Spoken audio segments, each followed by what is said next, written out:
PRadio.net. It's the station.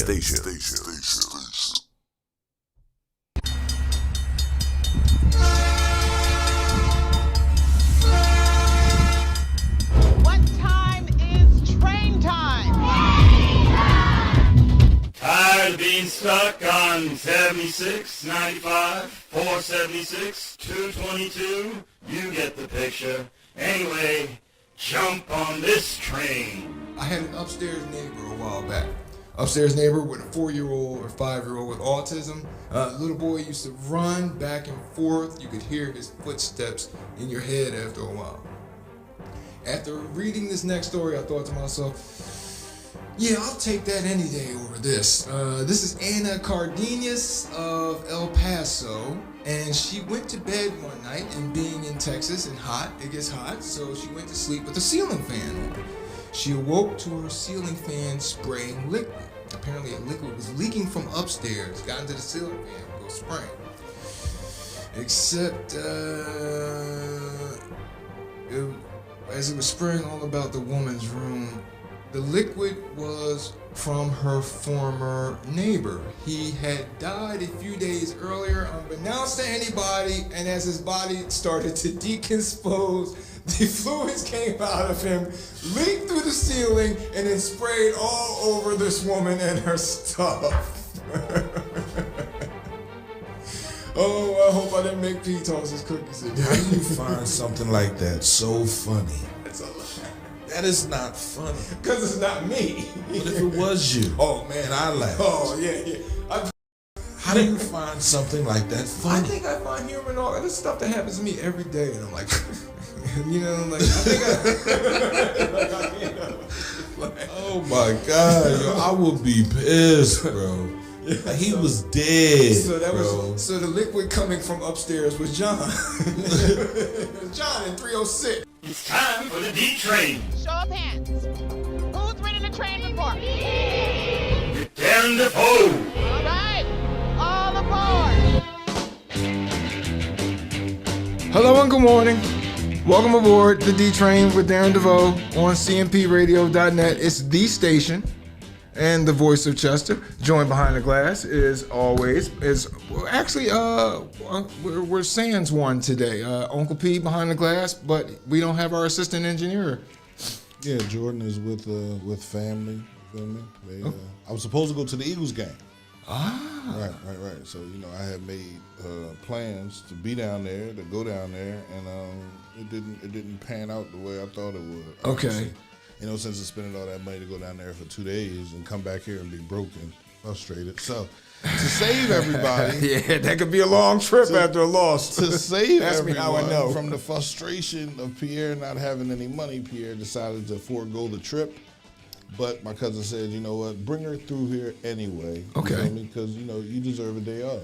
You know? Okay, so P word for today is prudent, because P was very prudent in not taking this trip to go see the birds. Yeah, definitely not there with you, Dante. Listen, I am totally upset over the fact that I cannot go down there and see the birds And get that weather. You feel me? Get some of that weather. But anywhere I'm at, the weather's good. They say it's 10 degrees outside right now, and I just feel like God turned on the air conditioner.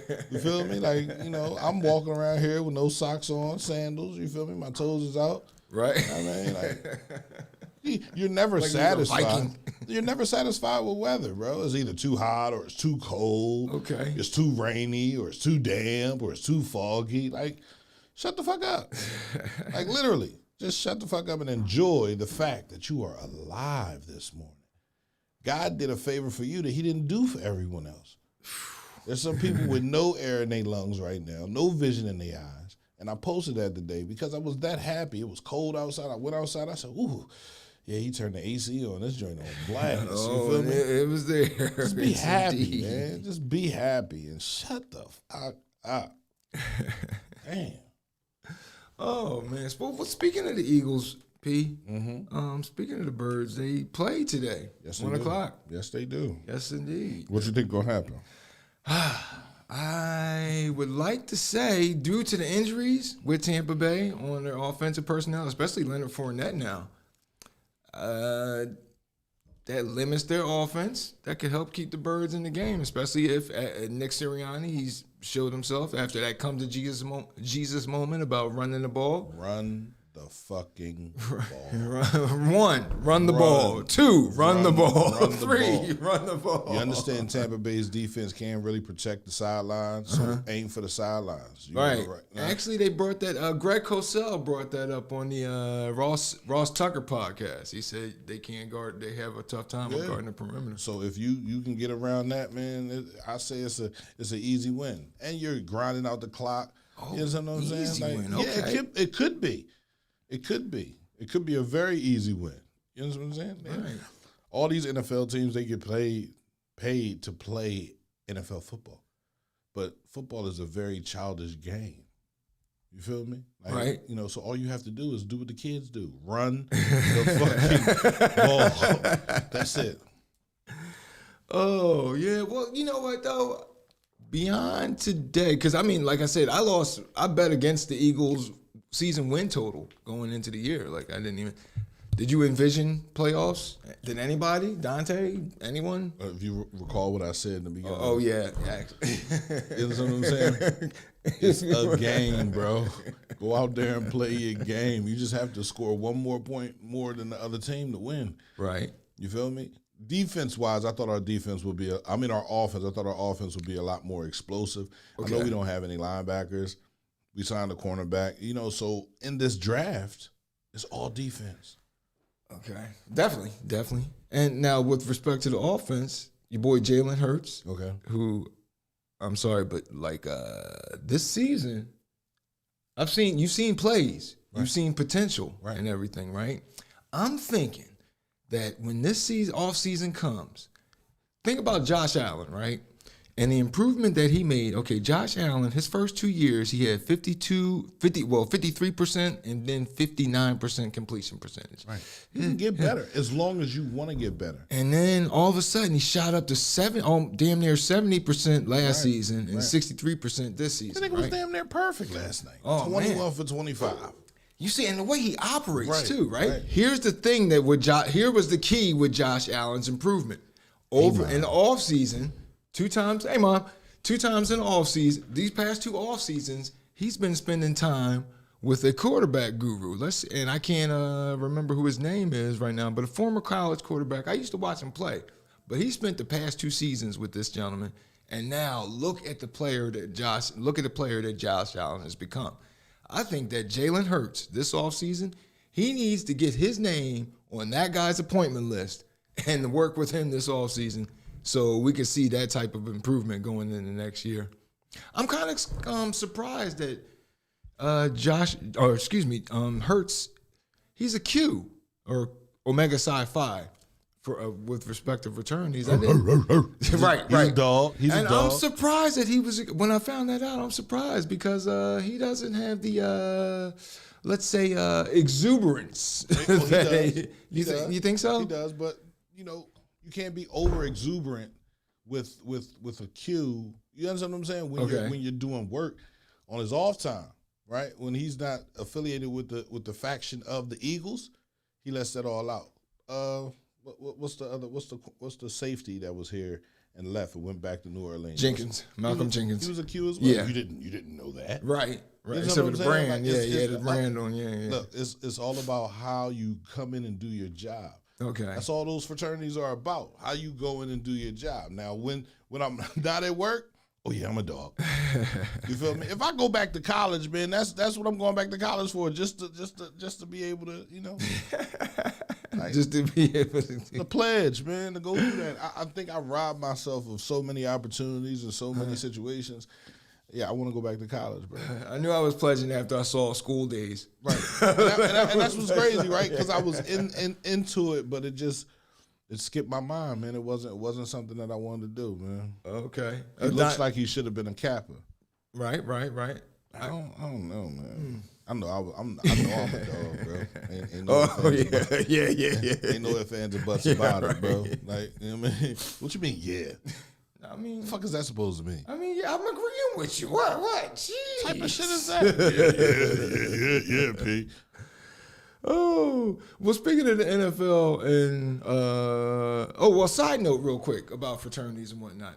This week I was in Naaman's Beverage on Naaman's Road in Delaware, right? And I saw these three brothers standing there.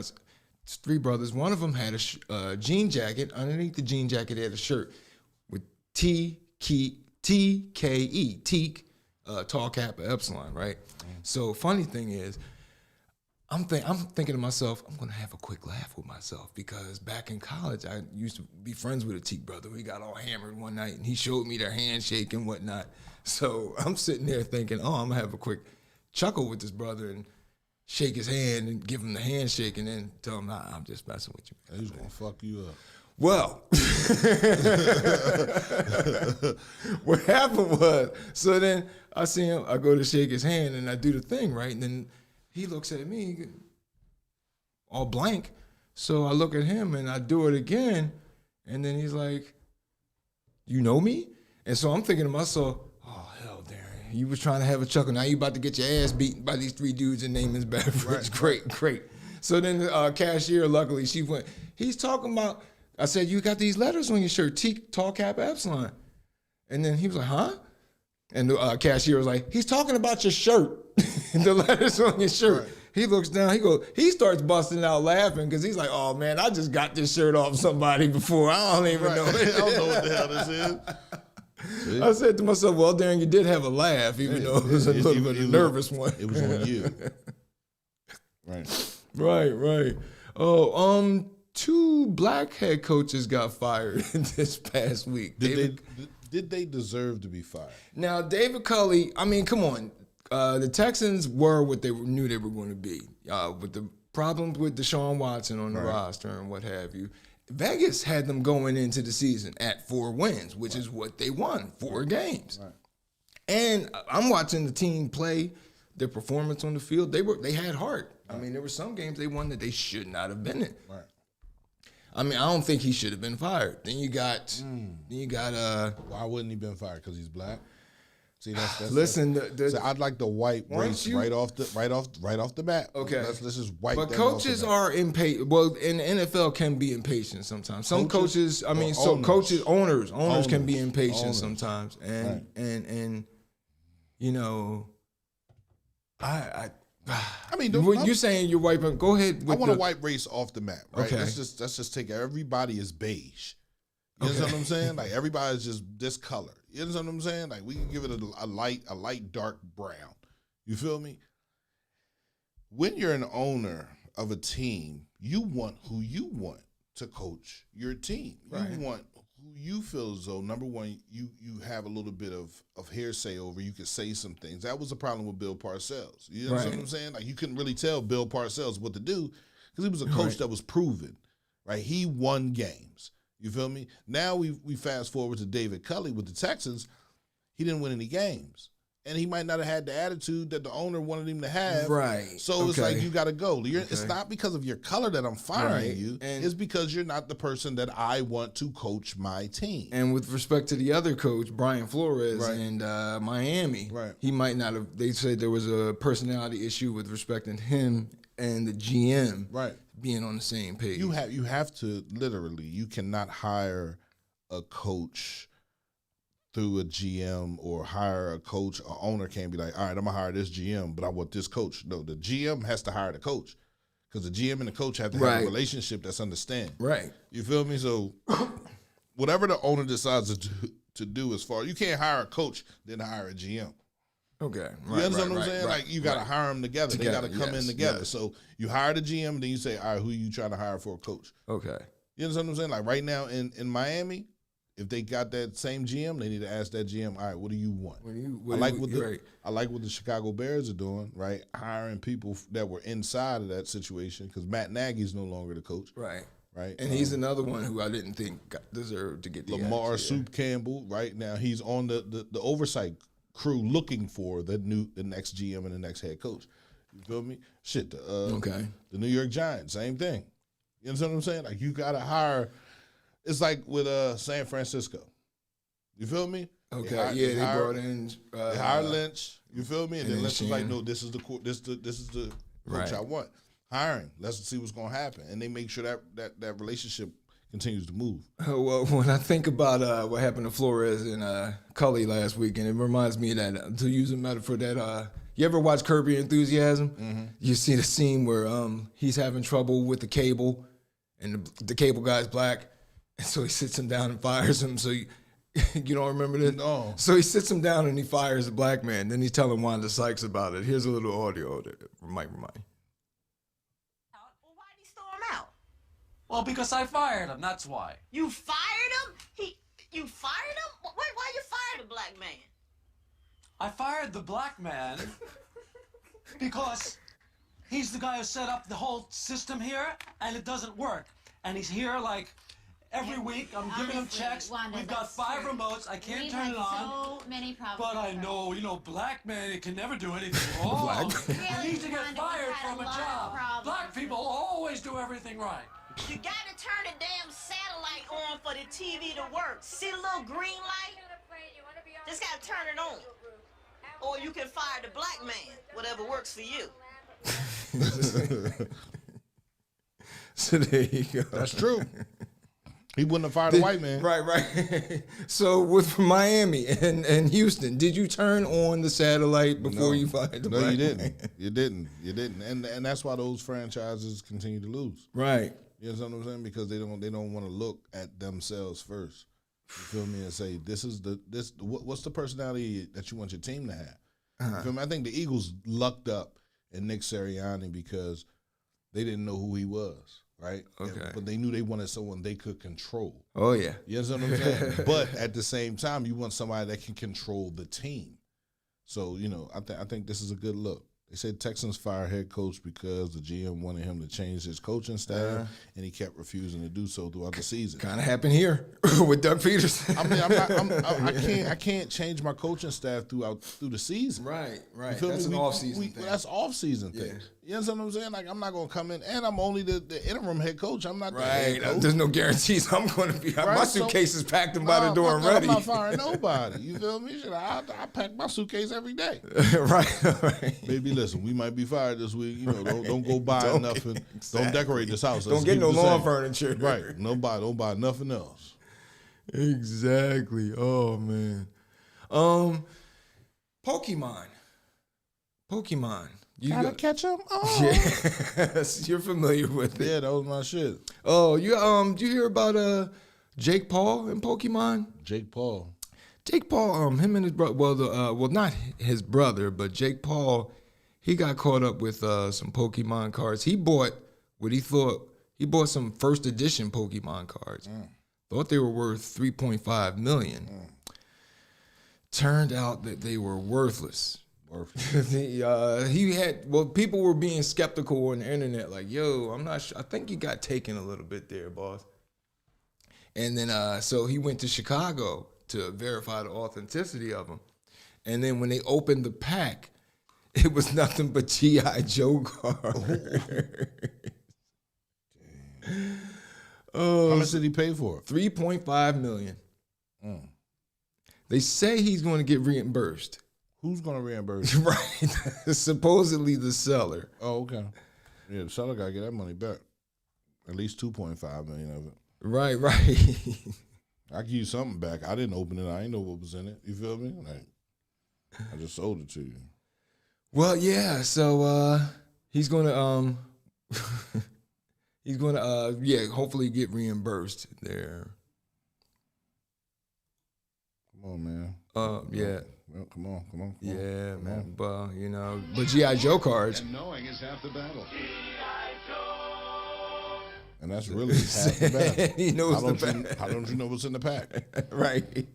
Now he knows. And knowing is half the battle. Definitely half the battle. Oh, speaking of Pokemon, 2 LAPD cops got denied appeal for reinstatement of their jobs this week. Apparently, the 2 gentlemen, and they got fired for an incident in 2017. They got a call. They were sitting in their patrol car, got a call to be backup for a burglary in progress. They said, They got called to be backup for burglary in progress. Right. Okay, and they decided not to show up. That's what they said. And they left the area, in fact. What were they doing? They were playing Pokemon Go and were hunting characters. They were looking for this Snorlax, and they were trying to find the right route in order to capture other Pokemons along the way. They got caught, especially when an extensive review of the dash cam, and that picked up the audio in the car. And they were talking about Pokemon and trying to catch characters. They tried, in their defense, when they were trying to appeal for their job, they were saying that, one, it was a private conversation, and the judge said, the judge was like, yeah, that logic is flawed. It's not private. You are on duty. Right, you're on Everything duty you say in a public car can be held against you right. in a court of law. What the fuck? If you say that shit to people you locking up, you got to understand that's always for you.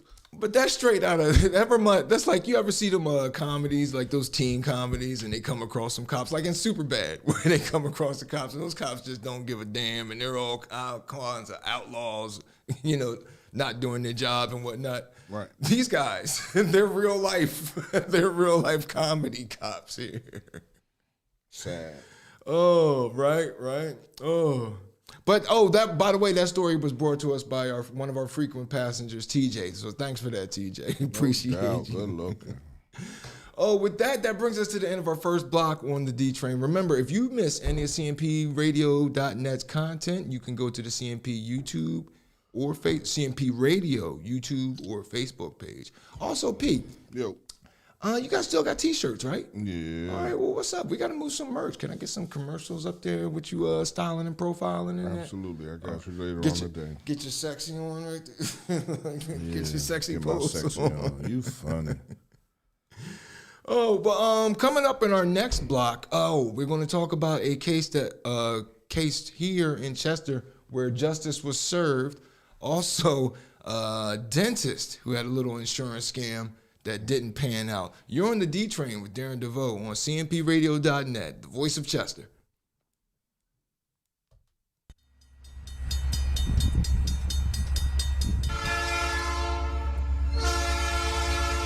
How are we going to handle this? I mean, this train's en route to pass through some highly populated areas. 700 level attitude. Hart. Don't you say Italians? Yeah. Music Box, DMX, Don't Try to Understand, a documentary about X. No, I got to watch it. It's on HBO? Yes. I definitely, following one release from prison. And they follow him through on tour, through the bus. They also confirmed with he was real tight with his manager. And he was very revealing, though. And then the way they ended it, too.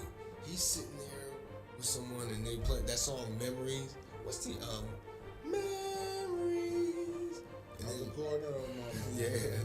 He goes, she goes to change it. He's like, no, let it play, you know what I'm saying? Let it play, dog. No, let it play, you know what I'm saying? It's a beautiful song. Beautiful song. And that's how they ended it, right? Because shortly afterwards, he was gone. They followed him through, because there was one production he was supposed to show up for, and then he disappeared, and then, cut to manager, cut to girlfriend. Nobody's seen him. So you know what it was then. So he actually had a relapse during the filming of the documentary as well. Did you think he did? Did I think he did? Did you think he did? Thank you, but I need to know where that oncoming train is. It's the D Train with Darren DeVoue. Your engine, but it's my damn train, all right? Yes, it is your I'm train. the damn conductor. That's true.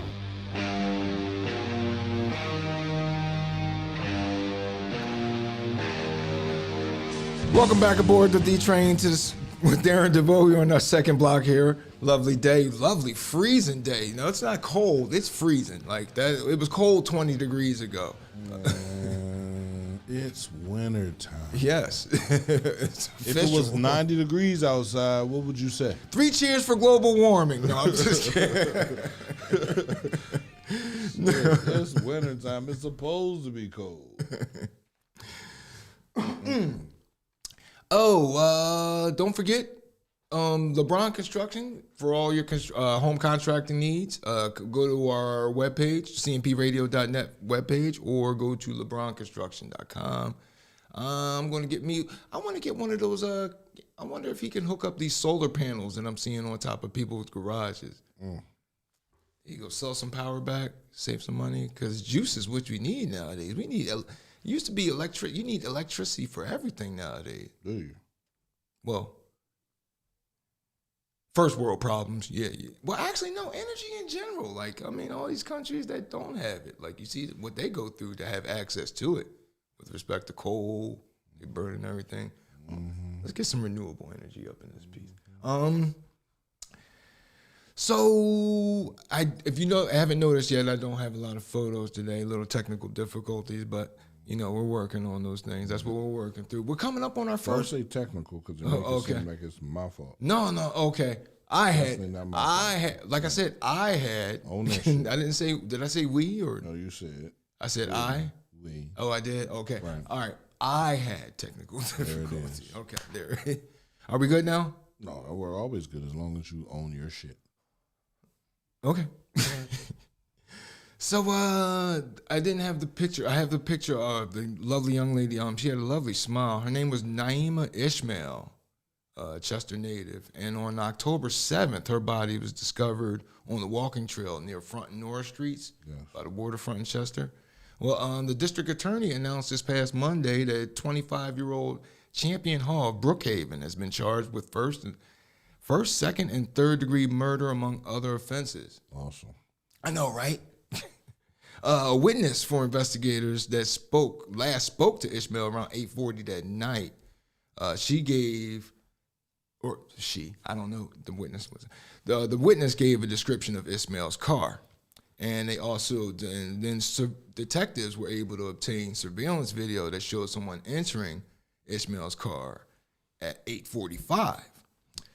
Ishmael, according to investigators, was last seen with her boyfriend, Hall, and the woman's boyfriend was known by the names Mecca and Wayne to the witness. 2 nicknames, huh? That's when you really. I say one of my personal rules is don't trust a guy with 2 first names, but I might have to put don't trust a guy with 2 nicknames on that list too, because you're doing too much then. Hall was identified as Mecca through the photo lineup to the witness. Phone records showed multiple texts exchanged between Ishmael and Hall shortly on the night of. They found her car was found in Chester, and then they did swabs on the car, and then so gun residue was found on the steering wheel and on the gear shift, indicating whoever drove the car probably fired the gun. So that led them to Hall and phone records. Her car was found in Chester, and so he's looking at some charges. He's looking at some time. Right, hopefully, yeah. Well, I'll never figure that out. You'll never figure what out? Guys, with this murder, just go. Just go. Just. You don't trust P, Darren, because he has 3 first names. Oh, yeah, right. What are you trying to say? No. Huh? Well, I didn't say. Well, 3. Well, he's saying up in the end. I found it funny because I said 2, but Dante's saying 3. Yeah. Like, yeah. Jean-Pierre Bernard. Oh, I didn't know they were. It's the middle name. Okay. Yeah. Oh, well, speaking of justice catching up to young Dolph. The two murder suspects for young Dolph have been charged. 23-year-old Justin Johnson and 32-year-old Cornelius Smith. Now where do those 2 have any relation to even hang out with each other? 23 and 32. Right. You know they up to trouble.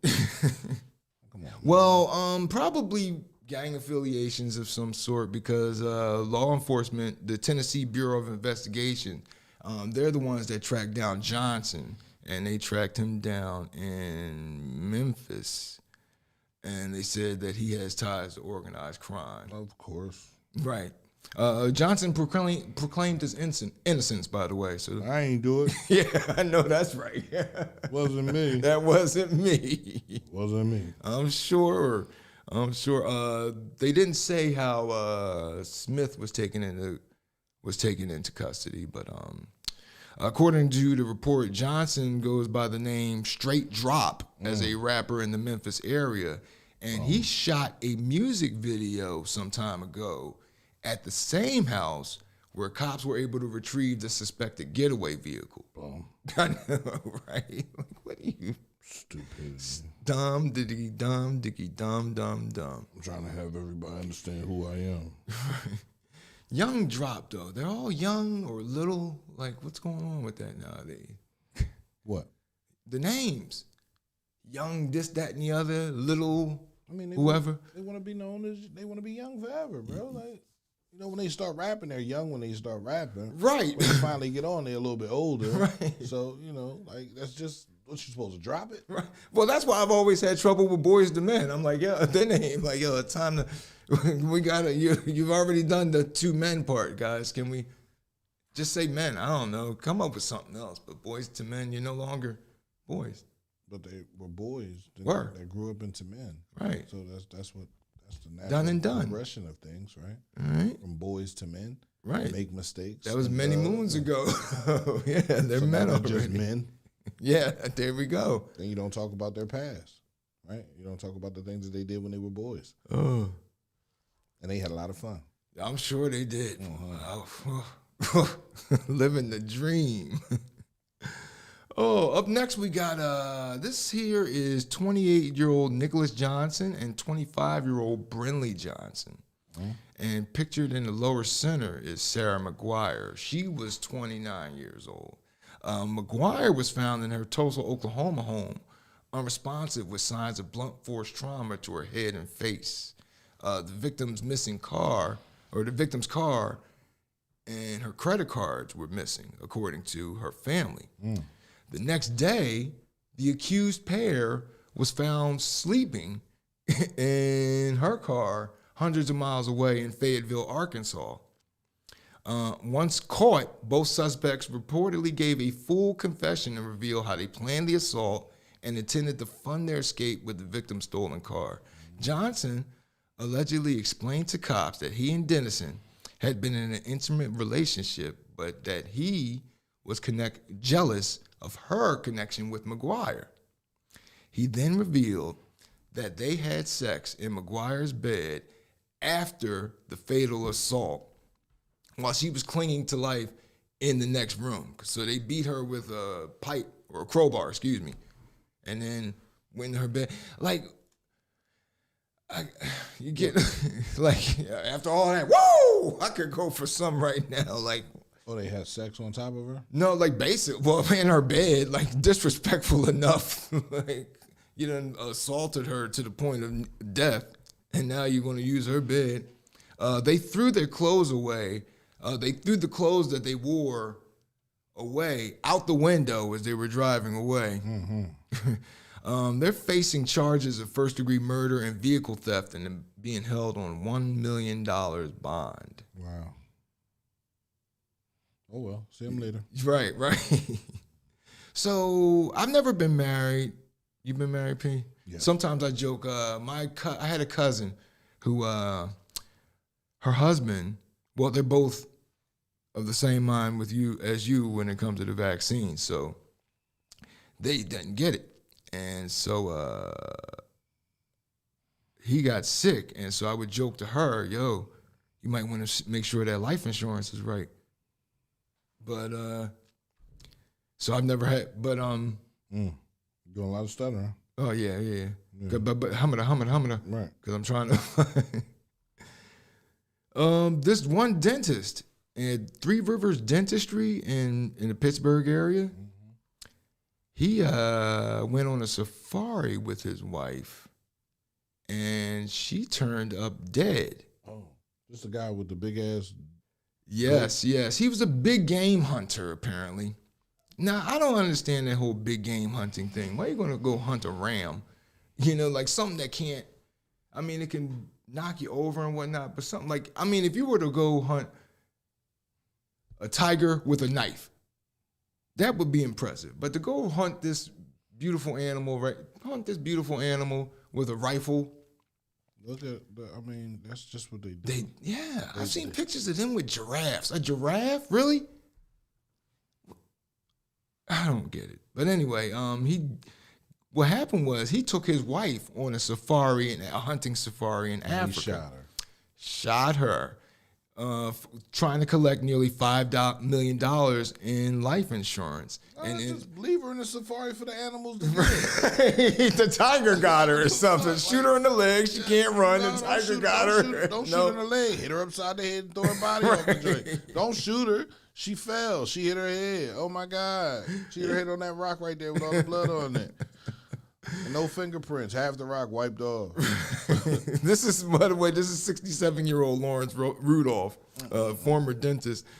He's getting his name, he's not. His name's not struck from the record. That's next week. He was charged last month with mail fraud in connection to the alleged slaying of his wife Bianca on October 11th of 2016 while they were in Zambia on safari. Now, Mrs. Rudolph died from a single shotgun blast to her heart while the couple was staying on hunting grounds at the Kafue National Park.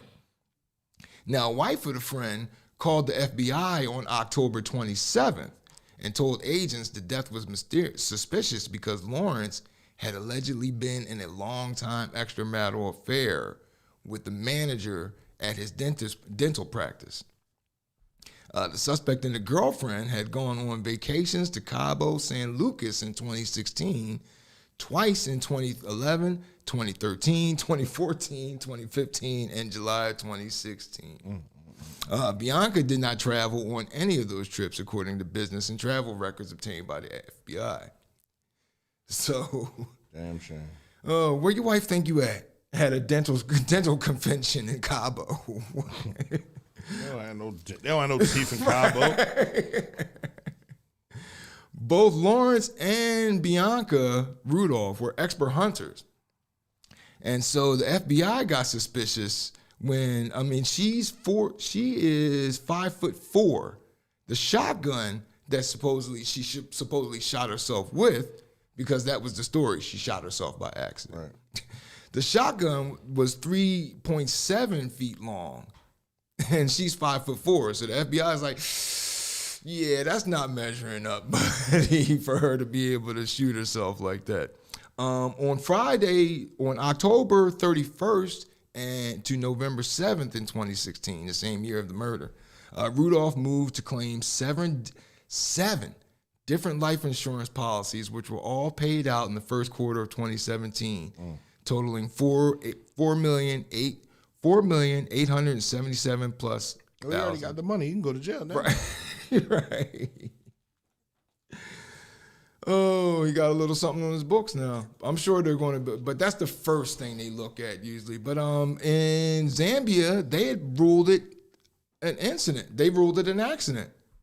He immediately moved her remains to be cremated in Zambia, right? Get rid of that body, get rid of the evidence. And that drew suspicion of the U.S. consular chief in Zambia. He just paid him. Right. Zambia. Here's $20,000. Right, he paid Zambia, but then that caught the attention of a U.S. diplomat. The diplomat went to the funeral home with two others from the embassy to take photographs of the body and preserve any potential evidence.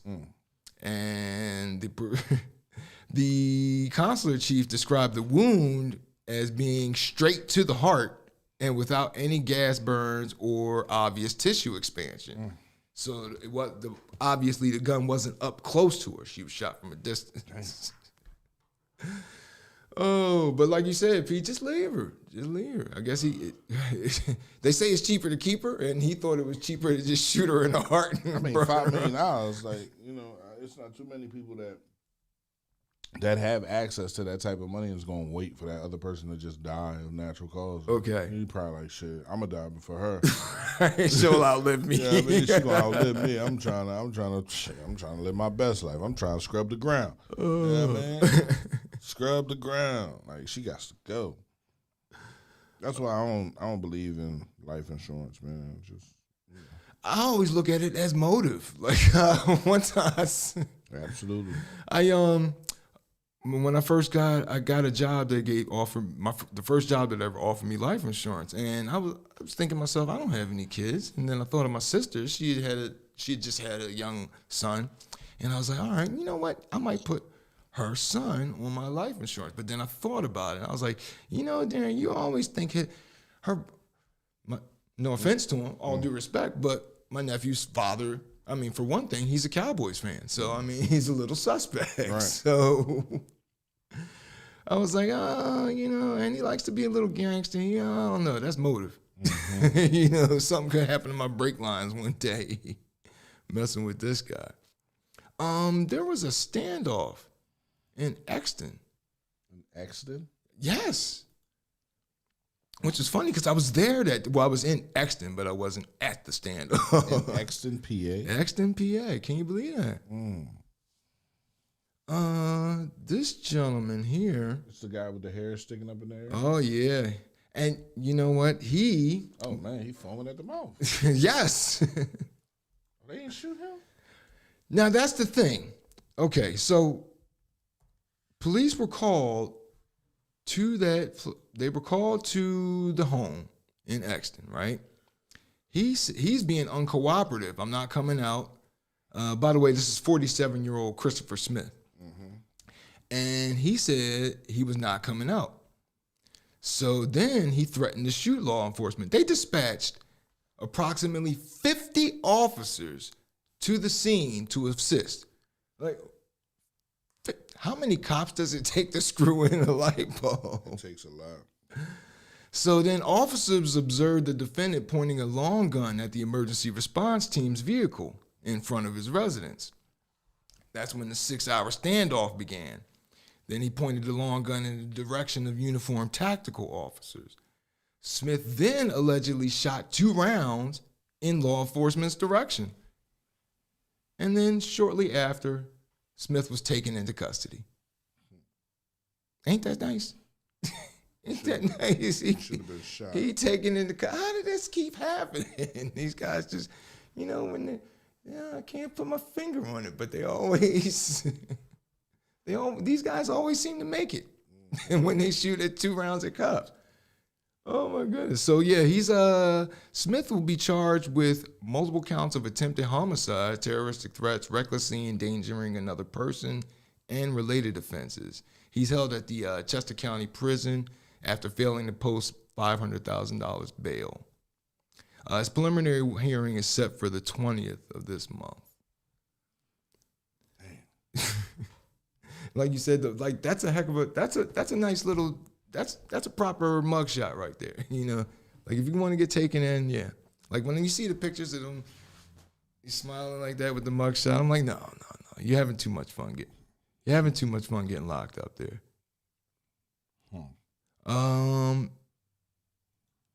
next up. Oh, this guy. He pulled this guy in Dallas, the Dallas area, tried to pull over a cop.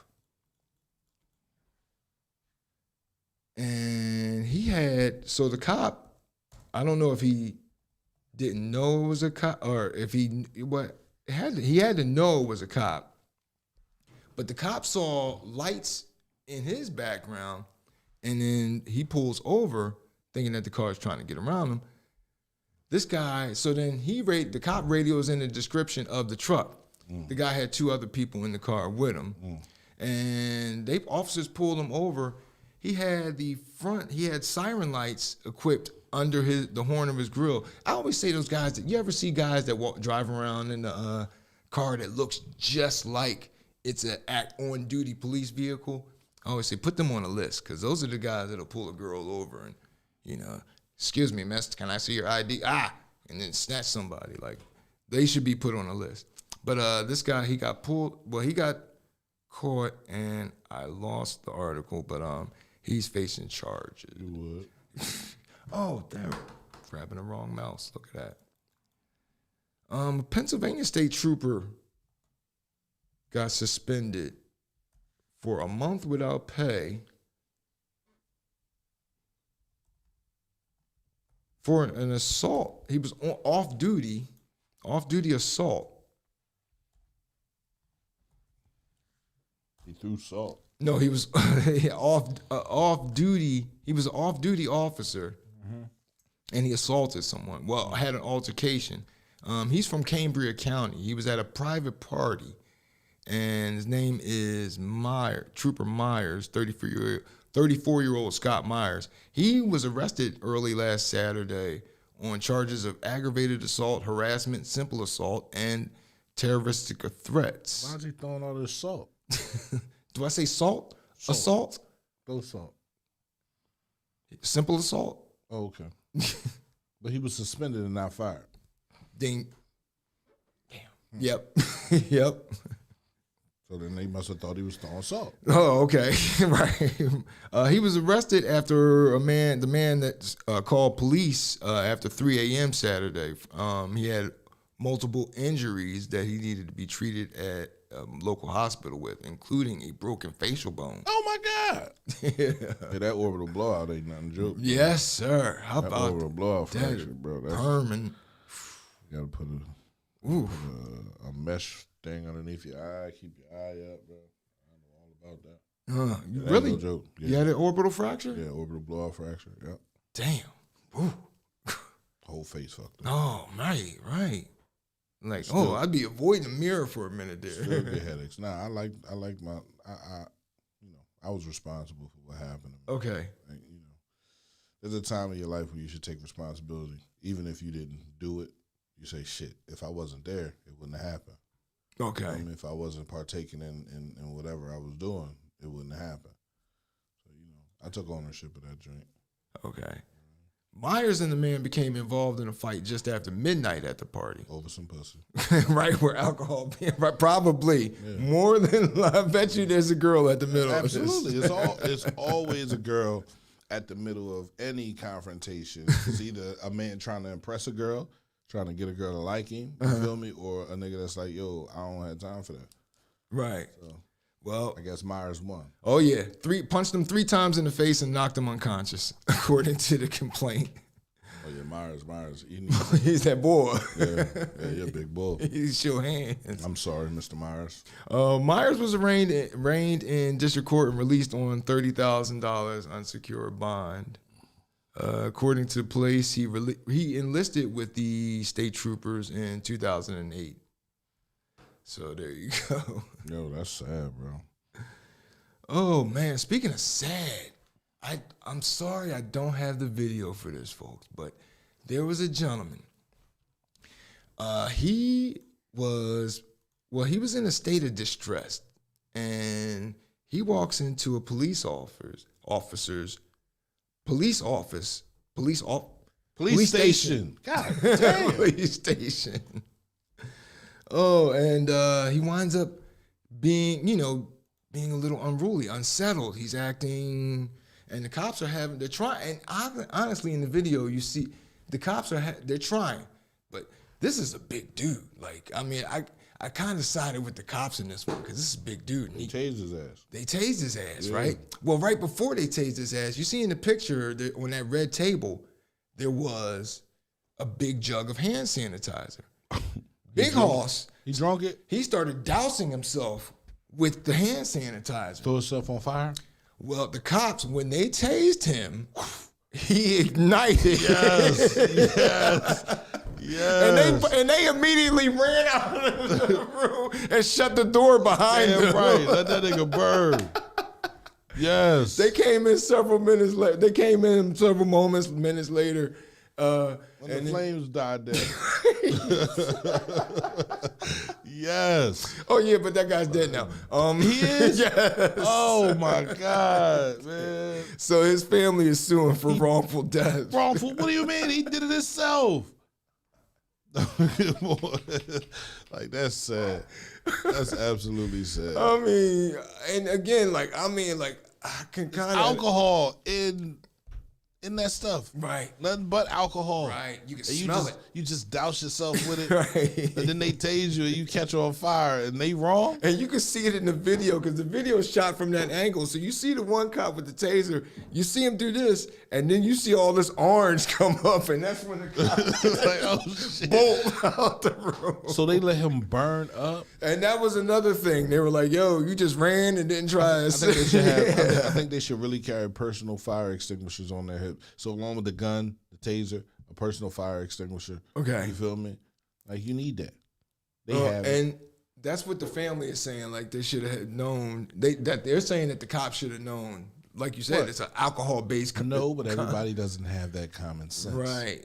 Right. And we're talking about police officers. In the moment. In the Yeah, moment. yeah. Like you're like, why is he doing all this? Which Like, is why I kind of. as long as you don't have any report of anybody saying, light him up, Terry. Right. Light his ass up. Which they did. Literally, too. Light his ass up, Terry. Damn. Oh, my goodness. Let's go. You know Geno Smith?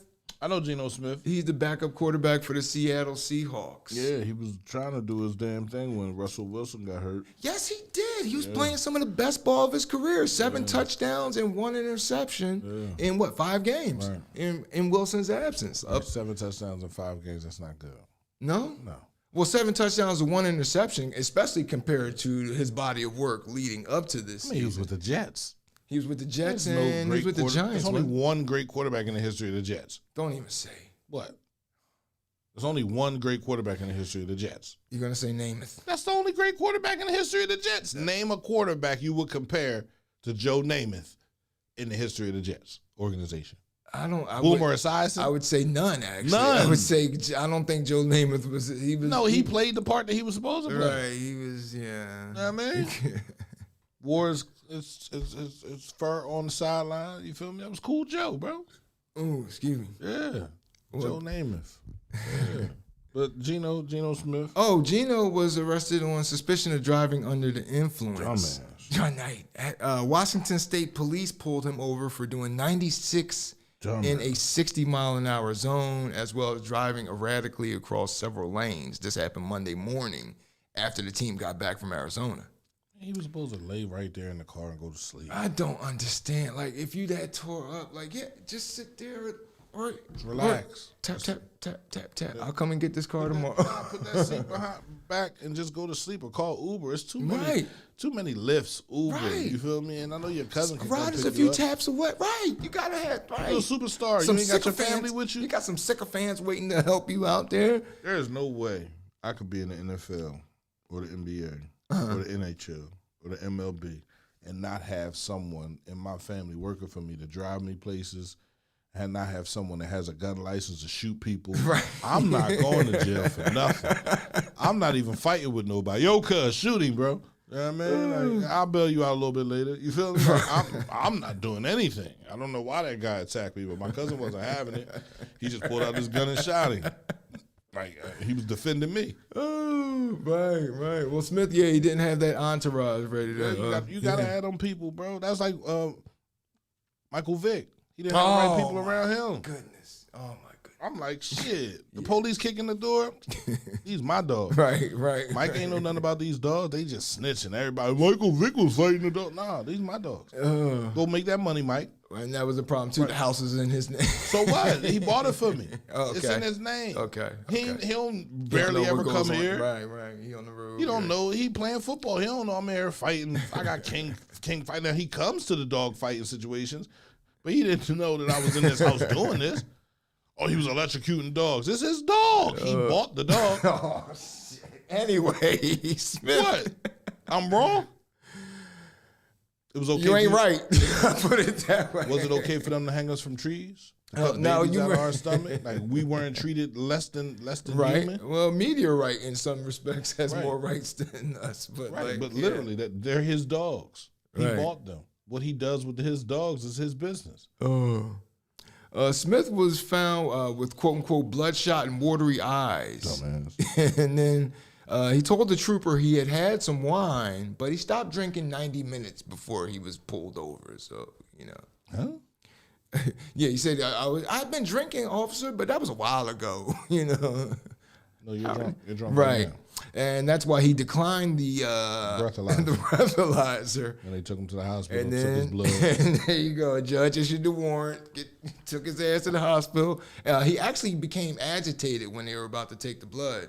So he had to be put in restraints so they could take the blood test. Because he don't want him to know what's all in his system. That's going to fuck up his everything. And that's the thing, too. He got steroids and... That's the thing, too. That's what, like, if they get the blood, they got everything. Everything. So dude. just breathe. Yes. Just breathe. yes. Breath aloud. Yeah, I'm drunk. Come on, let's go. You feel me? My first DUI. Exactly. I get suspended for 3-4 weeks. You feel me? I'm good. A slap on the wrist. Right. Now, they got your blood. They can sit and take all the Adderall you done took. And this, that, and the third you done took. Man, stupid. Right. According to TMZ, Smith told one of the officers that he had a small, quote unquote, had a small Johnson, which begs the question, what? How would Smith know that? Like, yeah, He told the cop? He told the cop, according to TMZ, so I believe it. I mean, he's a big bull. So, you know, in comparison to me, right, you a little small. You know what I'm saying? Like, I will legit out your wife. You feel me? Get to talking like that, they know you drunk. Right, you know your wife love me. You know she love me, bro. You feel me? Your wife's a nigger lover, officer. Right. Ooh. I ain't saying that about myself. I ain't going that far. But he's in the NFL. You feel me? Like he plays sports. I mean, when you are of that ilk, bro, you talk to people like that. You just you get away with a lot more. Right. So yeah. Oh, this little penis cop. What the? Oh, you want measure, bro? So no, let's go. We'll just take this blood, Gino, and call it. Yeah, how about you going to jail? How about you're not going to be with the Seahawks next season? Oh, and that's a shame too. Yeah, hopefully this, because it, like, you know, he was elite. He's playing well enough to keep them checks rolling in. I mean, he'll be a backup quarterback. Yeah, it don't take much. I'll hold that back. I'll hold that clipboard all day. Well, we know you would. Oh yeah, definitely. Oh, I got to get in? I think I'll just sprain my ankle. Yo, yeah. Ow. As soon as you get out there, you just fall. Exactly. I'm here for the check, not the play. This bull's a quitter, bro. Oh, so speaking of DUIs, oh man, movie star, comedian, actor, TV host, Tiffany Haddish. And speaking of DUI for someone who's on an upward trend, Tiffany Haddish, man, her star is burning bright right now. I don't think that DUI brings you down. No, it's not gonna hurt her too bad. That's a human effect. And look at her in this one. Yeah, right, y'all got me. She like, y'all got me. Like, she ready. You feel me? Like, I mean, she ready. She ready for her picture. Like, yeah, give me smiling that joint. That's not a bad DUI. Is like the like that's okay. Okay. You feel me? Because everybody drinks. So you got pulled over by the police and you got a DUI. Oh yeah, she was found. She was arrested at 4:00 last Friday morning. Yeah, leave her alone. Peachtree, Georgia. Oh, she in the wrong city. Right, she in the wrong spot for that. In the wrong spot. Cops were responding to a call about a driver who had fallen asleep behind the wheel. Oh, she was smashed. Got the head to the chest, chin to your chest, John. You ain't rocking with no fam. What is wrong with these famous people and not rocking with their family? I don't understand. You don't bring nobody with you? See, that's another thing though. You're Tiffany. Why are you you're female at that hour, let alone a famous one? No. You don't bring nobody with you. Right. Because listen, your job is to drive just to be me safe. around. Not to get drunk when you're driving me around, not to get high when you're driving me around. I will fire you. You're getting paid this amount of money. I need you to drive me around. Oh, my goodness. Now she got to pay a lawyer and pay fines and do DUI classes, drug and alcohol. Like, she ready. Yeah. They spotted her pulling in the neighborhood, matching, and her car was matching the description. So they arrested her for improper stopping on the roadway, as well as DUI. So hold on, they followed her? No, they were looking for her after they got the call about a driver behind the wheel asleep. So she must have woke up at some point. She must have been waiting for that stop sign to turn green, fell asleep, woke, somebody called it in. She woke up, said, oh shit, let me, she kept trying to pull, get to where she was going. And the cops, saw her, according to the TMZ, and again, it's TMZ, so I assume it's true. They spotted her pulling into the neighborhood. They pulled her over, and that's when they took her. She did the breathalyzer. She didn't do all that, so she took her charge on the chin. As you can see from this photo, she got released a couple hours later on $1,666 bond. 1,000 what? $1,666. Okay. So, she has been though, but she's been in a little out of sorts because her life's been like a little bit of a country song. Her grandmother passed away recently. She lost a dog. Was her grandmother old? Well, most grandma, yeah. So she was due. But still. Still what? You are killing me. I'm not killing you. I don't, like my man who should have just stayed lost. Yeah. Don't come back 32 years. And you ain't been around your family 32 years? So, no wonder you like this cold. You're frigid. No, I'm not frigid. I just believe in things that shouldn't change, right? Her grandmother was older. Grandma lived her life. You know what I'm saying? What about her dog? The dog was old too. Well, you're setting yourself up for disappointment when you get a pet anyway, because you know dogs die. Yeah. Dogs die. People die. Well, wait. Also, her producer died. People died. And Bob Saget was a friend of hers. People died. Oh. So I'm just gonna allow whatever's happening to you to affect me. Right. Well, that's still getting behind the wheel and whatnot. You feel me? Yeah. Like, you know, which goes back to what we were saying a moment ago. Have somebody, and again, I'm going through a lot. I need to get drunk. I need to. Man, just get all of this shit off my shoulders. You can schedule this ride. This ride. Call me when you out front, boss. In the meantime, barkeep. Right. Keep it coming. Keep it coming. Yeah. I need another one. Right. Like, literally, man. But that's R.I.P. To her and everyone that she's lost over this last year. I think COVID for me has really shown me, that life is futile, man. It's fleeting, right? Oh yeah. Somebody's here today, gone tomorrow, And I get the respect that you should pay a person and live their life, but take their energy, the way they live their life, and pass it on to other people, man. I don't see death like everybody else sees it, man. It's that moment that you've been praying for, making sure you're doing right so that when you die, you get into wherever you're going, or your energy can be passed around for other people to absorb and use, man. Like, that's life for me. When I die, I don't want no funeral. I just want to be put in the fire, burnt, you feel me, and let me go.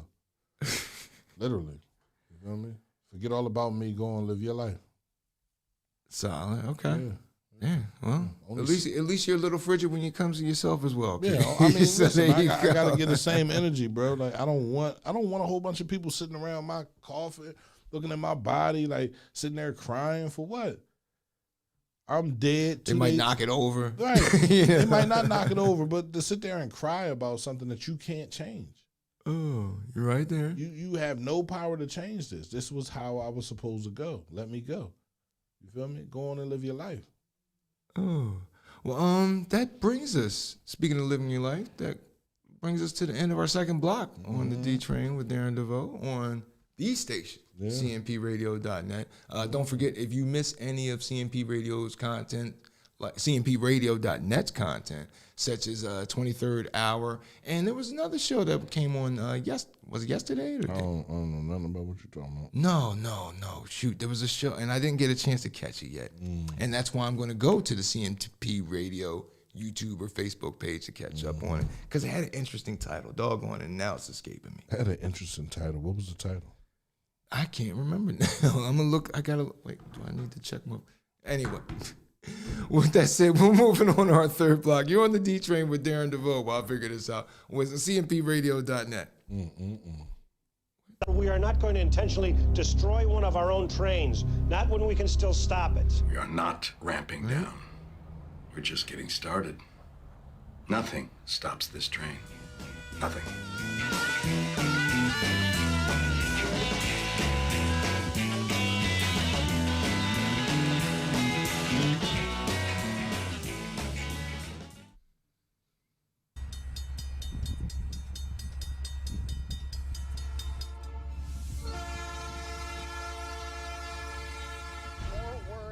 Runaway freight train in Pennsylvania. He doesn't have expert opinion.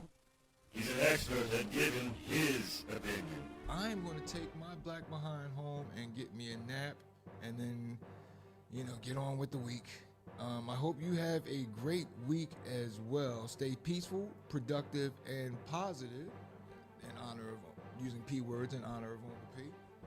Anything to say before we sign off, P? Nah, man, be safe, man. Be productive, man. Make sure you let everybody know that you love them, man, because tomorrow is definitely not promised.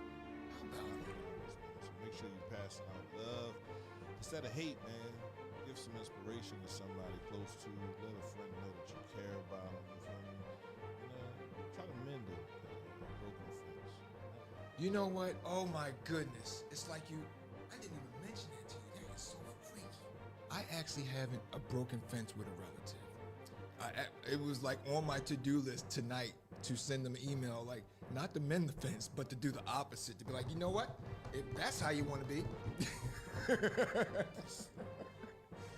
And then P just says this right now. So, oh my gosh. Oh my goodness. That is like the universe just, so I gotta crawl. No, you don't have to crawl. If you see it as crawling back, then you crawl back. If you don't see it as walking up to someone as a grown man and saying, listen, I'm sorry.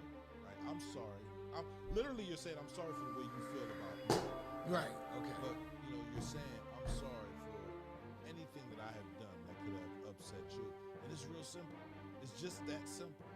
I mean, and it frees you. It frees a lot of your thinking. It frees a lot of your situation up, man, to be able to say. Because it was in the middle of the night sometimes I wake up about this situation. Wow. Yeah, so, universe has spoken, Darren. Are you listening? Yeah, pay attention to other people. Yeah. Right, tell them, Mom. Tell them, Mom. Sir, we're not just talking about a train here. We're talking about a missile the size of the Chrysler Building. It's the D train with Darren DeVoue. It's your train. I'm just the guy driving it. You're back on the third block, final block here as we go ahead down the home stretch on the D Train with Darren DeVoue on CMPRadio.net. We're going to jump right on into it because this next story is very, very local. It comes from WHYY, and it's about assessing Chester's partnership for Safe Neighborhoods program and how it's being successful. I think we'll get to you in a second, P, but local county and state officials gathered Tuesday to tout the success. The program was launched in November 2020. Chester has seen a significant decrease since 2020 in gun violence, despite, the headlines and whatnot and what we see. But just keep in mind, folks, despite all the madness that's going on, it's actually getting better. They've seen a 44% decrease in gun violence and gun violence homicides and a 34% decrease overall in shootings. In 2020, there were 34% fewer shooting incidents compared to 2016. In 2021, the first full year of the program, there were 42 fewer shooting incidents compared to 2020. So that's 80 down from 122 and 88 fewer shootings compared to 2017 when there were 168. So there you go. Things are getting better. Mm-hmm. Actually, the article goes on to talk about a fella by the name of Jean-Pierre Bryce, who is the sole community liaison for the program. Jean-Pierre Bryce. Oh, hey, that's you. Yeah, that's me. Tuesday. You were at this roundtable event, P? No, I wasn't. Oh, okay. Bryce, that's P. Yeah, He says says me on the phone. Okay, nice. So far, he's connected with 3 individuals for community resources through the program's referrals and 15 individuals on his own accord. Right. So P putting their feet to the concrete, helping the brothers out even when it outside, going above and beyond. No, it's not above and beyond. There's a lot of people who don't want to fool with the district attorney's office. Okay, and we're talking about Shapiro and Stolzheimer. No. Just so we understand what the DA does, right? The DA is there to prosecute crimes, right? Never has this ever happened before where the DA is in the community saying, listen, I have resources, come and use these resources. Right. Yeah, usually they're like, I'm coming to put these resources up your ass. I'm coming to lock you up. I don't care about what you went through as a child. I don't care about, how you feel today. You feel me? And I try to stress to them, on a daily basis is Chester is different because it was the victim of your war on drugs, right? Where you were locking up everyone. The neighborhood. You were locking up the neighborhood. You took the fathers, the aunts, the uncles, the cousins, the brothers, and everybody. Everybody went away to the point where all you had left to raise, and then the people that were doing good, they moved away. Right. Right. You know, so then all you have to raise is children or other drug dealers. My dad died when I was 12 years old. I didn't have that many men that were positive in my life, even though a lot of the men that were in my life today, they tell me, listen, man, we're so proud of you, bro. Like everything that you've been able to do and accomplish when it wasn't that way for you. You know what I'm saying? Like, so when I'm out here and I'm talking to these young men, I'm telling them, listen, I know what it's like. It's fun. And that's yeah. It's fun. I like doing bad things. It's fun. It's just fun, right? But when that fun runs out, you have kids, you have to become responsible. And then so now you're trying to make money to feed your family. Now anybody steps on your toes, you feel like you got to do this. You got to pull out a gun. You got to shoot this person. You got to do that. And there are different ways to go about it. After my first gun charge, that was the first charge I ever had. Okay. And I was up Philly. Got 2 years probation. After that, man, from 1997 to 2006, I was always in trouble. You know what I'm saying? Nothing really major, but, you know, I had cell charges. You feel me? I served an undercover cop. You feel me? 7 years later, I'm going upstate because I got caught with 30 bags of coke. You feel me? It was never, oh, you catching me with 4.5, you caught me with 3 guns, and like it was never to that event. It was always because I was high or I was drunk that I was getting caught. So I say to a lot of these young men, right, what do you want to be? Right? Because I didn't realize what I wanted to be till I went to therapy. Therapy opened up the door for this radio station. What do you want to be? Because if you never ask yourself what you want to do, what you want to be in life, you'll be whatever is there. What do you really want? Right. What do you really want out of life? Right. You know, and you got to ask men this question several times before you get a good answer. I was different because I came from, you know, my uncle was a lawyer. My 2 cousins were judges. His father and him, they were judges. You feel me? My grandmother was a caterer. I didn't really come from a struggling situation where I had to survive. I was allowed to make my mistakes. Options. I had options. I had love. Right. My first time I got locked up, you know, with my cell charges, they let me go to school. You feel me? I'm at Philadelphia Community College. Nice. You feel me? I fucked that up because I'm out the county selling cigarettes. You know what I'm saying? Like, so for me, it was always my choices over everyone else's. And I'm trying to tell these young men out here today that you have more power over your life than anyone else. Yeah. You decide where you're going today, tomorrow, and in the future. The master of your fate, the captain of your soul. Yeah. But you have to believe in yourself. So it's belief, it's hope, you feel me? And then it's like, where do you see yourself at in 10 years? You have to look at that. And that's the thing, too, like long-term vision. Like a lot of times, like they don't see those miles down the road. No, they don't. And they see moments down the road. I understand why they don't. It's hard to look down the road when you're worried about the person that's standing right next to you. It's hard to look down the road when you don't even know where the next meal is coming. I have to focus on today. I have so many brothers that I talk to, man, they like, man, I'm not dealing with the DA. I don't want them to have my name. You feel me? And know where I'm at. But I'm like, they sent me down here to talk to y'all. They already do. You know what I'm saying? Like, you want the good news or the bad news? It's like it's no real way to win. So, you know, I just want the DA to understand, you know, if they're out here and they care, then we'll make more money available. Now, they were talking in that article about hiring more police. Yeah, they said they need 50 more police officers here. It's not just about the type of police that you're hiring. It's about the community, right? You know, if you want the community to help itself, then you have to give help to the community. You can't give help to outward people that aren't from the community thinking they're going to come in and improve it. You know what I'm saying? Like that, because that's not going to happen. The people of the community have to care that much more about their community for things to change. So it's like, you know, it's instructing people like to hit therapy up, to go to therapy. Ain't nothing wrong with hitting Chester Community Coalition up, you feel me, and going to therapy. It's free. You go in there, you talk to somebody, right, and then realize the errors in your ways, bro. It's nothing wrong with that. That's not no sissy shit. That's not no Right. big shit. That's the toughest motherfucking thing you could ever fucking do. And I'm telling people this every day, bro. The toughest thing you could ever fucking do is listen to what your flaws are and the things that you're not doing right. So, you know, I don't know, man. I want for the city of Chester to love itself, bro. I want for the people in Chester to understand that they have a gift and they can be whatever the hell they want to be. And if it wasn't for therapy, I wouldn't be here today. CMP would literally not be here today. You feel me? I'll still be running around doing what I was doing. Oh, man. Well, shout out to therapy if that's Right, the case. right. Definitely shout out to therapy, man, because it works, man. No doubt. And like I just like the numbers are alluding to, things are slowly but sure Getting COVID.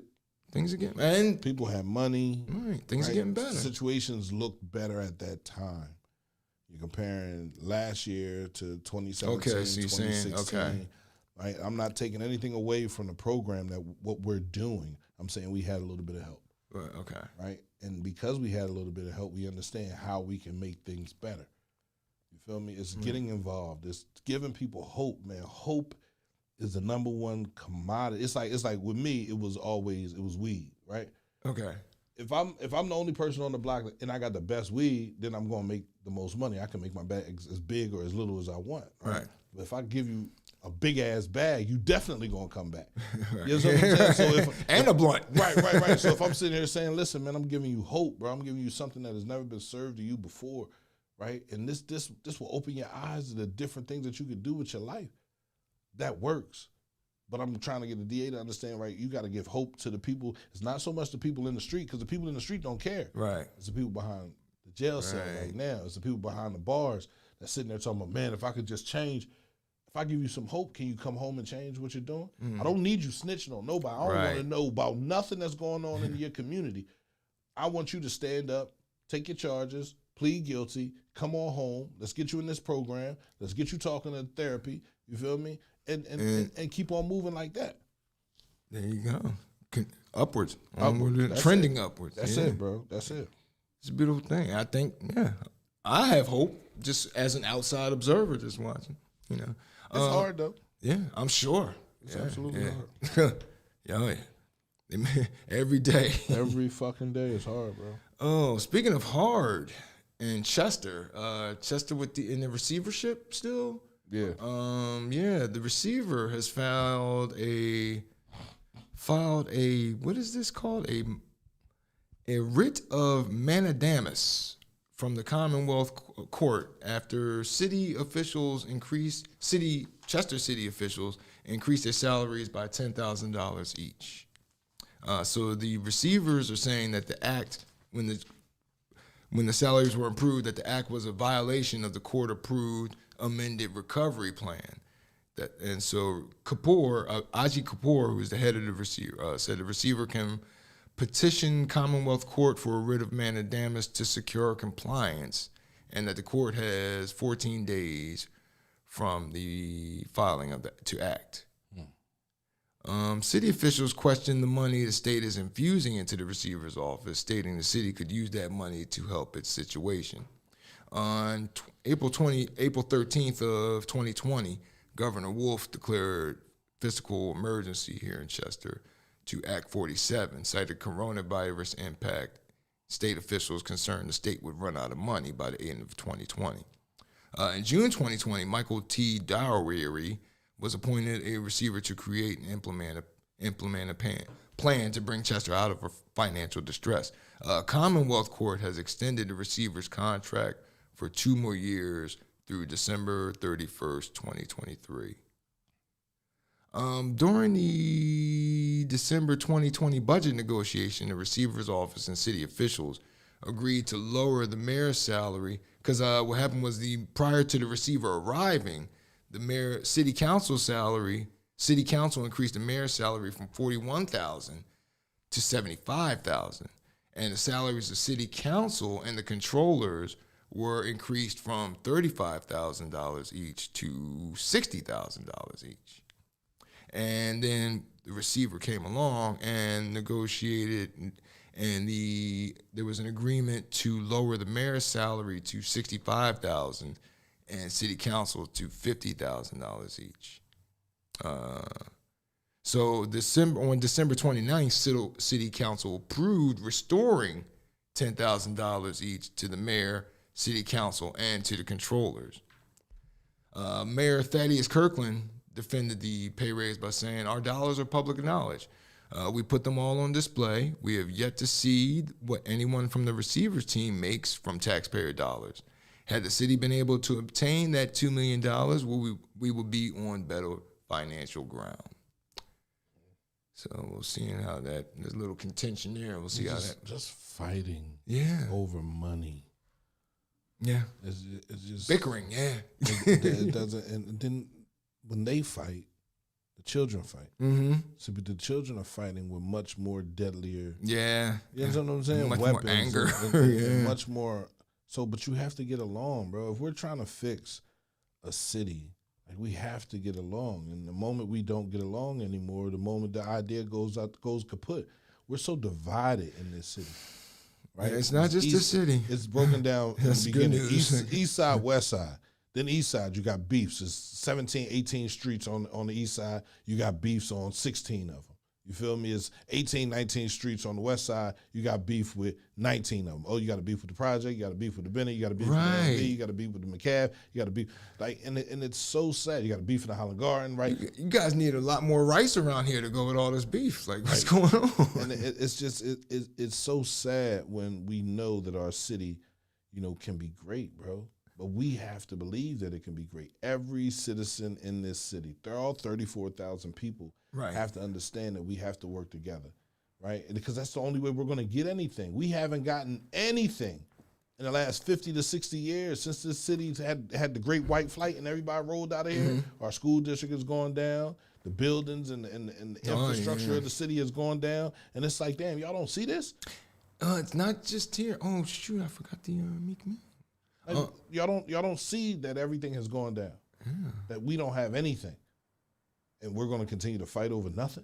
Yeah, it's not just here though. I mean, in Philly, the building that I taught, I only taught in Philly for one school year, but like that building, like I would be in the stairwell and could see the sky. Right. Like this building is literally falling down around these kids. Infrastructure, bro, and no one cares.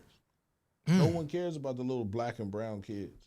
Nobody. And then when you say nobody cares, then somebody jumps in front and all this money comes through, and then that person's in charge of the money, and the little black and brown kids still don't see the money. Oh, speaking of little black and brown kids seeing the money, did you hear about Kevin Hart? Yeah, I might not have a pick for it. No, yeah. Kevin Hart and Meek Mill, as well as Sixers co-owner Michael Rubin, they donated a few million.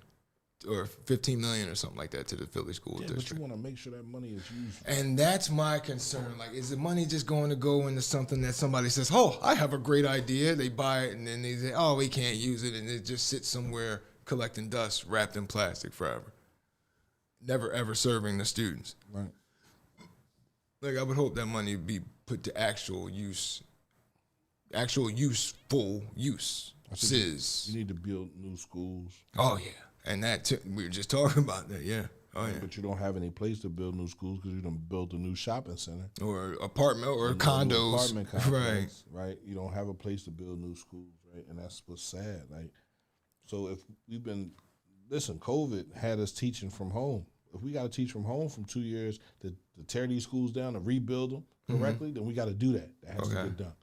That's not, I'm down with you. It just has to get done. Speaking of people being helped, did you hear about this? Oh, you ever go ice? I know. Well, you talk about liking the cold. Would you go ice fishing? I don't fish. You don't fish? No. Why do I need to fish? I bought a fish from the market.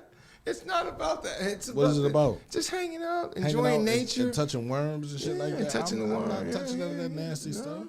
All right. Why would I do that? I can go fish at the market. Okay, that's your fishing. Yeah, give me. That's some how salmon. You cast the rod. That's how you bait a line. Right. Pay for it. My grandfather used to take me fishing, so I think that's probably why I like, as a kid. You fished when you were older, and you really didn't have markets with fresh fish in it. Okay. You feel me? Like people went fishing. Right. But they wanted to get away from their wife after, people Actually, went fishing. right. Little funny side note: lobster used to be a poor man's meal because way back when, centuries ago, if you had chicken, then that means you had the grounds. And you also had the money to be able to supply the chicken with feed. Right. Now, whereas lobster, you just walk down to the water and just grab dinner out of the water. Well, the crabs are considered the roaches of the shrimp, bottom feeders, The bottom feeders, right? So when people are like, oh yeah, I got a lobster, like okay, you got the biggest roach. You feel me? Like, I'm good. Oh, last Saturday, some people were ice fishing off of Great near Point Comfort in the Bay of Green Bay, near the Great Lakes. And so more than 24 people, all of a sudden you're sitting there on the ice, usually these huge sheets of ice that they drill probably 2 feet through in order to set up your little fish shanty and do some ice fishing. Well, a barge of officials think that this happened because of a barge, but a barge came through and all the rumbling and shaking, it caused the ice a large chunk to break off. There was 27 people stranded on this large chunk of ice that began to float out into the middle of one of the Great Lakes. They were 3/4 of a mile away from the shore when they were rescued. 27 people, and plus the condition of the chunk was deteriorating. So law enforcement officials again attributed the breakage to a barge that caused destabilization. Many of the people that were rescued were ice fishing, and so they used airboats and what have you to rescue them off of this small iceberg. But be aware, police encourage you to always keep your cell phone, maintain awareness of the potential deterioration of ice, and keep a cell phone on you for some type of communication if need be. Not that we have to worry about ice fishing out here. I looked at the Chester Creek out back. It's a little iced over right now due to these temperatures. Pete, you've got a big heart. I've got a big heart. Mm-hmm. Did you hear about what scientists did recently? Oh wait, but this won't work for you. You're strictly no swine, right? Well, what if you needed a heart transplant? I wouldn't take it from no pig. Oh, you wouldn't take it from no pig? I would die. So that's what typically used to happen. People that needed a new heart, they would die. Okay, that's right. Right? I mean, you're just dead. So when it's time to go, you're ready to go. It's time to go. Why would you want to infuse a pig's heart into your body? Well, actually, they're saying that this is 57-year-old David Bennett of Baltimore, and he did a 7-hour experimental procedure. And they're saying, they're saying that this could be used in case of, say somebody needs an organ transplant and there's not a donor nearby. They may be able to. And they die. Or they are helped by this animal. Fucking God. Oh, man. He had been deemed ineligible. Well, Mr. Bennett had been deemed ineligible for a transplant because he was alcoholic. Right. He was in a condition that had very poor health. It's like, ain't no need wasting a good old heart on this fella here. And so, so they gave him, he said, you know what, let's try it. So the pig used in the transplant had been genetically modified to knock out several genes that would have led to the organ being rejected by Bennett's body. So they modified this pig, University of Maryland Medical Center, and then they were granted a special dispensation by the U.S. medical regulator, and they did the procedure on Bennett. Otherwise, he would have died. And now so you would just cash out your chips, huh, P? I mean, that's what God ordained. Is it not? Well, like, how am I fighting with God? If God wants me, he takes me. Well, would you think that if it was a pistol? A what? A pistol? Meaning? Like somebody shoot me? Right. I'm dead. Okay. Either way, I'm dead. Like, I don't want no do not resuscitate. I don't want no pig heart. I don't want nobody else's liver. I don't want nobody else's kidney. I want whatever God gave me. If it's not working anymore, that's my fault. I didn't take care of it. Okay. You understand what I'm saying? It's time for me to go. Oh. Well, shout out to Mr. Bennett. He's a pioneer. I'm looking forward to this. This might help us prolong even more lives nowadays. So. Prolong lives, right? Yeah.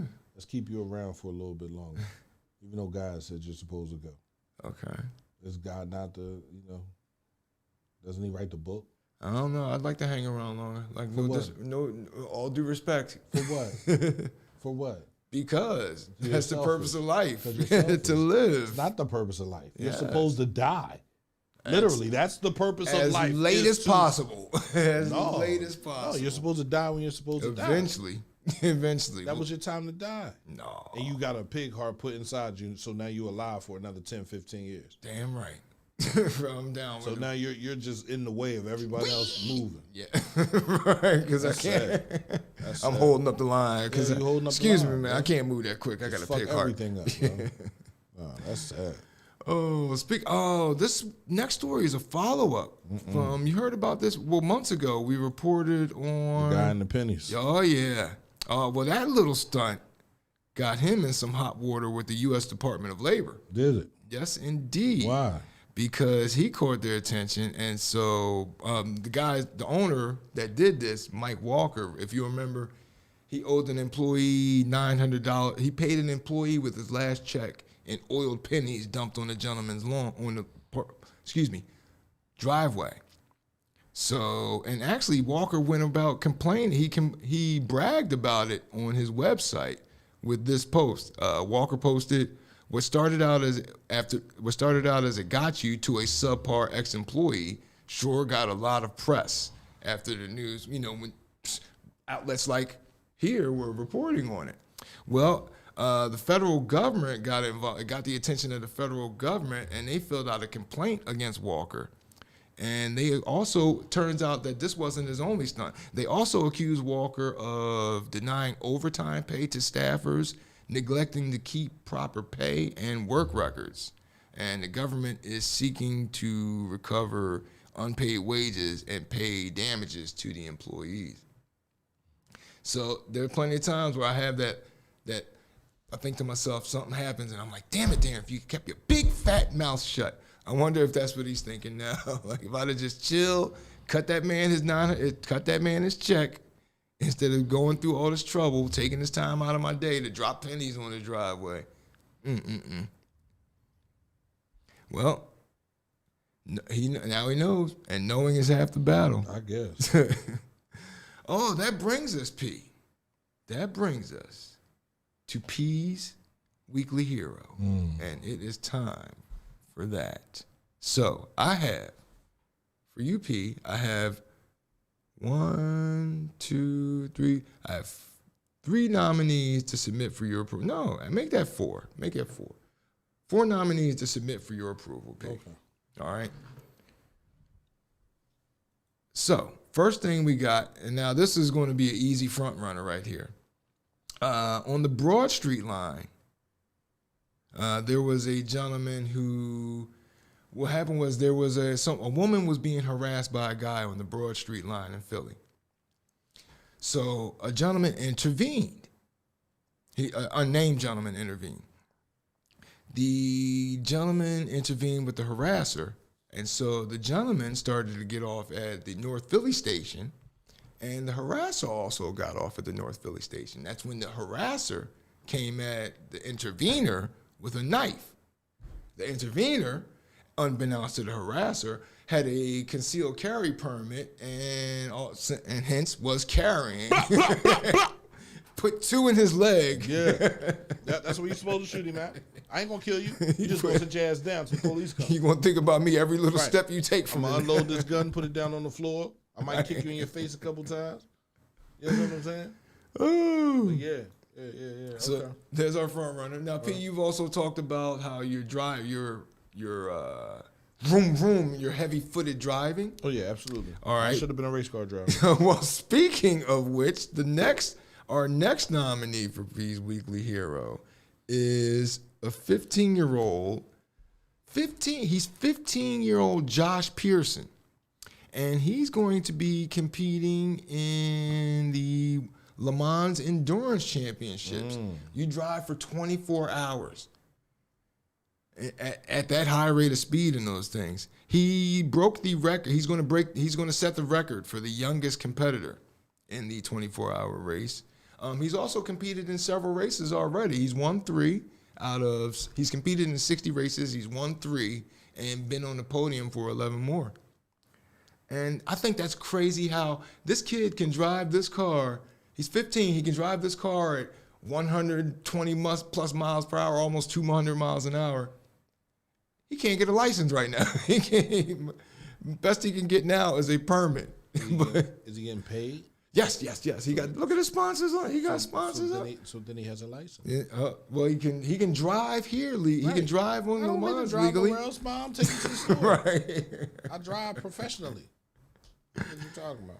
Oh, so that's our second nominee. Okay. All right. So then our third nominee. Oh, your father. Anybody?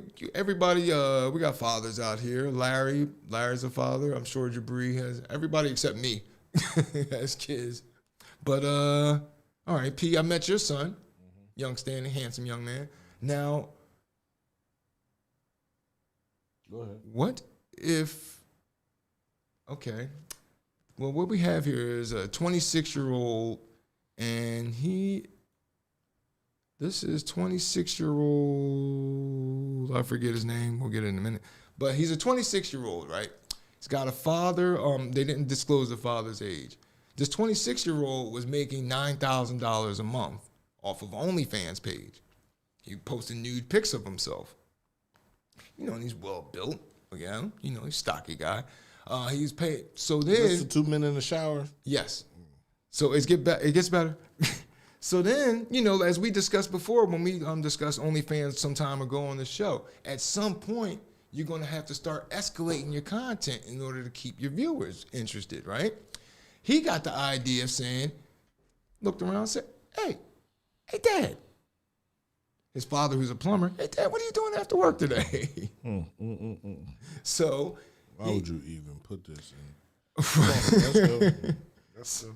So then he started posting nude pics of him and his father together on his OnlyFans page. They're now making $40,000 a month as opposed to $9,000 a month. No, P? No? Disqualify him from the list of fees? No? Carry on. Carry on. And finally, we have this gentleman. Well, I don't have a picture of him, but a gentleman in Tokyo. He rents himself out. People rent this guy, P, for companionship. So there have been times, like, say you catch a movie by yourself. You'd rent this guy, and he sits with you and watches the movie and whatnot. He's making money off of this. He's paying rent. People are lonely. Yes. And then my man, he says he just sits there. All he does is respond to chit-chat whenever they talk to him. But other than that, he just sits there until his hour's up, and there you go. Just making money off of his presence. No? So those are our 3 nominees, but I have a feeling that's between number 1 and number 2, the shooter on the Broad Street line who stood his ground, and the 15-year-old Le Mans driver. Well, because you gave me these, the way you gave them to me, I'm going to sit here and say I'm going to start at the bottom. Okay. Right? I'm going to start with our number 4. So this is unlikely to ever be P's hero. It's a father and son duo taking pictures in the shower together. Oh, by the way, he said he's never seen his dad's junk. He says he always makes sure to keep his head up. But I think, side note, I think the dad looked at his junk because the dad would look and be like, "That's my boy." That's my boy. Sorry, go ahead, Pete. I've seen fathers do that. Look at that. They hold up a baby. Look at this little fella. That's my boy. It's before it's erect. Right. Once you reach a certain age, you ain't looking at your son's penis. The The hell is wrong with you, bro? Oh, but I'm sorry to interrupt. Go ahead.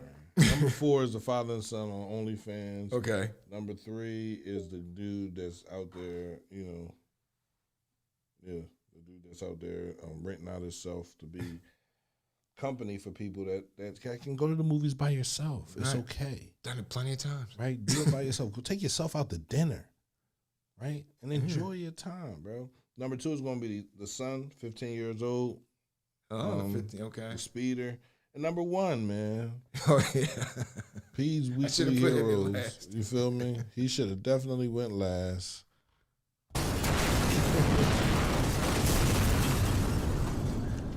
Oh. Is the brother on the SEPTA bus or the train that stopped the harasser from harassing a young lady? Number 1, that's the first thing he did. Right. That's what you're right. That's right. He stepped up and stopped the harasser from harassing a young lady. Then he got off the train, and the harasser tried to harass him. He gave him 2 quick shots to the legs, bang, bang, unloaded the gun, sat the gun down, called the police, and now he's good. So that's my weekly hero, a man that put himself in the line of fire only to fire his gun at the perpetrator, right? So definitely my weekly hero, man. I want to thank him. Yeah, absolutely, man. Find his name out so we can send him a edible bouquet. All right, that's what's up. Actually, police, and he was released by police. Yeah, he was. Yeah.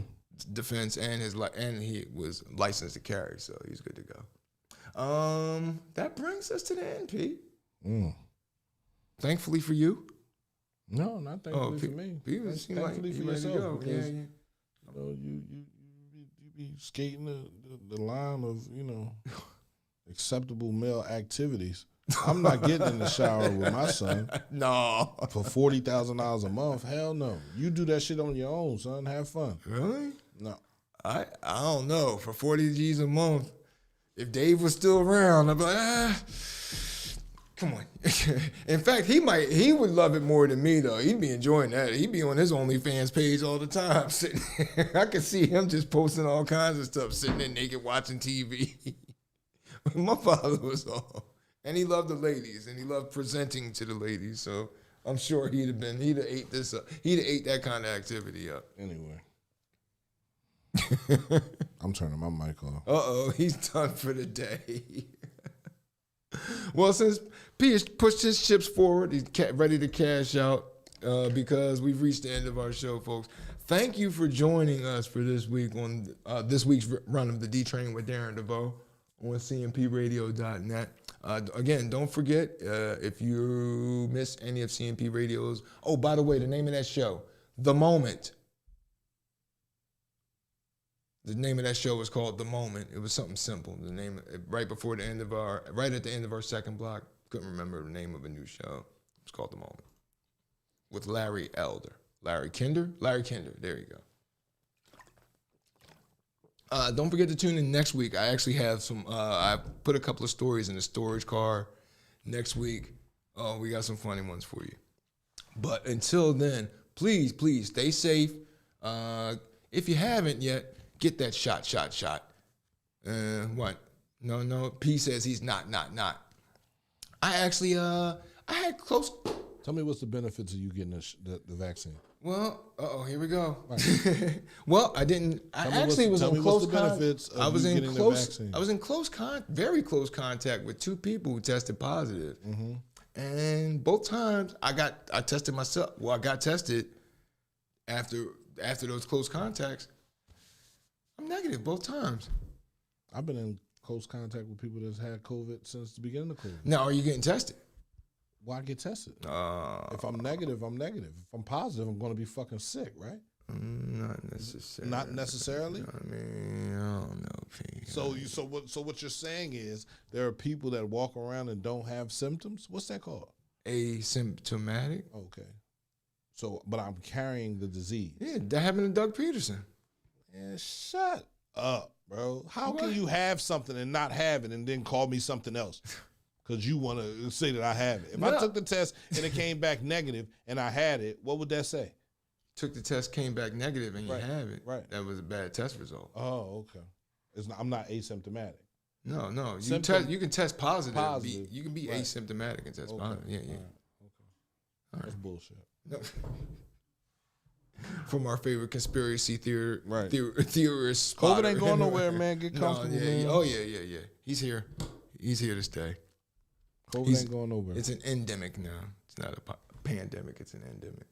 But speaking of endemic, that's CMP's content, and CMP Radio is omniscient as well. So don't forget to check out CMP's other shows, as well as Hour 23, Respect for Life for Mr. Keith Muhammad, and of course, Morning Meeting with Uncle P, and what's that gentleman's name? OG, like not Geo. Mm-hmm. Like OG. Oh my God. Like Mudbone. I mean, usually OG is followed by something like shouldn't.